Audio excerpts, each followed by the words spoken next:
Oke, selamat sore. Perkenalkan, nama saya Jordan Arielsana dengan NRP 5009221116 dari kelompok Praktikum Termodinamika kelompok 17. Dan pada kesempatan kali ini saya akan menjelaskan pada praktikum P2 Termodinamika yang berjudul siklus refrigerasi. Oke, yang pertama kita harus mengenali dulu apa itu siklus refrigerasi. Siklus refrigerasi adalah siklus kerja yang mentransfer kalor dari media bertemperatur rendah ke media bertemperatur tinggi dengan menggunakan kerja dari luar sistem. Nah, secara prinsip merupakan kebalikan dari siklus mesin kalor atau heat engine. Dilihat dari tujuannya, um, maka siklus refrigerasi itu dibagi menjadi dua, yaitu alatnya, yaitu refrigerator yang berfungsi untuk mendinginkan media dan heat pump yang berfungsi untuk memanaskan media. Ya, media yang dimaksud ya objek atau benda yang dimasukkan. Dan ya kinerja dari suatu refrigerator dan heat pump itu dinilai dari besarnya koefisien kinerja atau coefficient of performance atau COP. Nah, siklus refrigerasi dapat diklasifikasikan sebagai berikut. Yang pertama itu ada siklus kompresi uap atau vapor compression refrigeration cycle, di mana refrigeran mengalami proses penguapan dan kondensasi dan dikompresi dalam fase uap. Yang kedua ada siklus gas atau gas refrigeration cycle, di mana refrigeran tetap dalam kondisi gas. Dan yang ketiga, siklus bertingkat atau cascade uh, cascade refrigeration cycle. Nah, di mana merupakan gabungan lebih dari satu siklus refrigerasi. Yang keempat ada siklus absorpsi atau absorption refrigeration cycle, di mana refrigeran dilarutkan dalam sebuah cairan sebelum dikompresi. Dan yang terakhir ada siklus termoelektrik atau thermoelectric refrigeration cycle, di mana proses refrigerasi dihasilkan dari mengalirkan arus listrik melalui dua buah material yang berbeda. Oke, setelah kita mengetahui tentang siklus refrigerasi, kita akan masuk dalam pembahasan. Nah, seperti yang kita ketahui, tujuan dari praktikum berjudul siklus refrigerasi kali ini adalah memahami proses atau siklus termodinamika pada mesin refrigerasi dan kinerja mesin refrigerasi dan menentukan harga koefisien performansi atau COP tadi. Itu dari suatu mesin refrigerasi atau pengondisian udara dengan AC, baik siklus ideal maupun siklus nyatanya. Adapun alat dan bahan yang telah disiapkan antara lain itu HVAC, termometer bulk, tabel termodinamika, dan yang terakhir ada diagram pressure, entalpi H134A. Nah, langkah-langkah pada praktikum kali ini adalah awal mula yang harus dipastikan sebelum melaksanakan praktikum, yaitu membasahi kapas pada wet bulb temperatur, kemudian menghubungkan kabel power AC pada sumber PLN.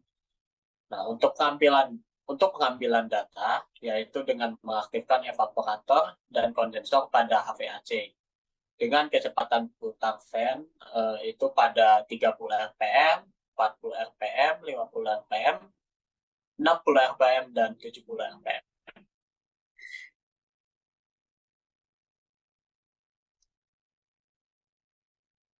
Nah, Itu pembacaan data dilakukan setelah menit mesin diaktifkan. Lalu setelah variasi pada uh, kecepatan kipasnya diputar, data yang dibaca yaitu suhu dan tekanan pada evaporator. Lalu data suhu dan tekanan pada kondensor. Nah, terdapat 4 proses pada sistem refrigerasi, yaitu keadaan A sampai B itu yang mengalami proses isentropik, di mana tidak ada perubahan entropi sistem. Tetapi tekanan kompresor berubah untuk menaikkan temperatur rendah. Kemudian ke suhu tinggi atau suhu kondensor. Kondisi uap super panas hadir di titik tersebut. Nah, kemudian pada keadaan B sampai D itu terjadi proses kondensasi, di mana kalor dilepaskan untuk menghasilkan kalor, sehingga tekanannya itu tetap atau isobarik. Nah, tetapi entalpinya itu berubah.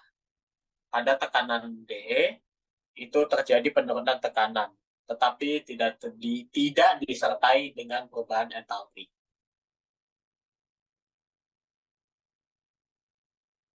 Nah, itu disebut isoentalpi. Nah, jadi nilai entalpi pada keadaan D dan keadaan C itu adalah sama. Dapat dituliskan berarti H3 sama dengan H4. Nah, kemudian isobar dan isoterm itu terjadi di evaporator dalam keadaan E sampai A. Nah, proses ini berulang-ulang terus dan dapat digambarkan sebagai siklus ideal yang mencapai tujuan pendinginan hingga suhu yang diinginkan. Nah, berdasarkan data yang didapat, yang disebar di beberapa tabel variasi, untuk mencari nilai COP aktual, kita memerlukan bantuan tabel dari pressure enthalpy H134A. Nah, dari tabel pressure ini didapatkan data entalpi yang akan digunakan dalam menghitung nilai COP aktual. Sedangkan untuk mendapatkan nilai COP ideal, kita harus memperhatikan parameter dari masing-masing suhu dari evaporator dan kondensor. Nah, dari evaporator, kita bisa mengambil parameter suhu terendahnya. Sedangkan dari kondensor, kita bisa mengambil parameter suhu tertingginya. Nah, kemudian kita bisa mencari nilai efisiensi dari suatu siklus refrigerasi melalui pembagian antara COP aktual dan COP ideal. Sehingga akan didapat data lengkap. Nah, nilai COP aktual itu lebih rendah daripada nilai COP ideal. Nah, kenapa bisa gitu? Ini dikarenakan pada kondisi nyata terjadi penurunan kinerja dari sistem refrigerasi.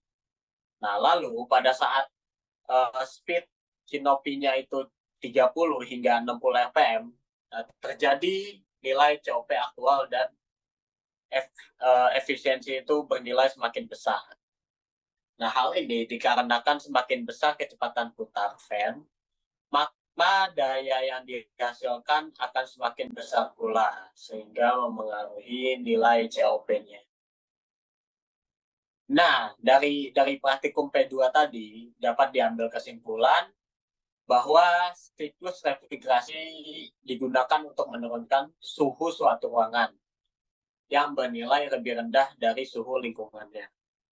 Nah, itu akan mengalami 4 proses, yaitu pada step A sampai B, step B sampai D yaitu kondensasi, step D sampai E itu isoentalpi, dan step E sampai A mengalami proses isobar dan isotermal. Yang kedua, kesimpulannya, nilai COP ideal dapat dicari dari membaca parameter suhu terendah dari evaporator dan membaca suhu tertinggi dari kondensor. Sehingga didapatkan data-data tersebut untuk mencari nilai efisiensi dari suatu siklus refrigerasi. Nah, terima kasih. Mohon maaf bila ada kesalahan kata atau kalimat yang kurang berkenan. Selebihnya mohon maaf dan selamat siang.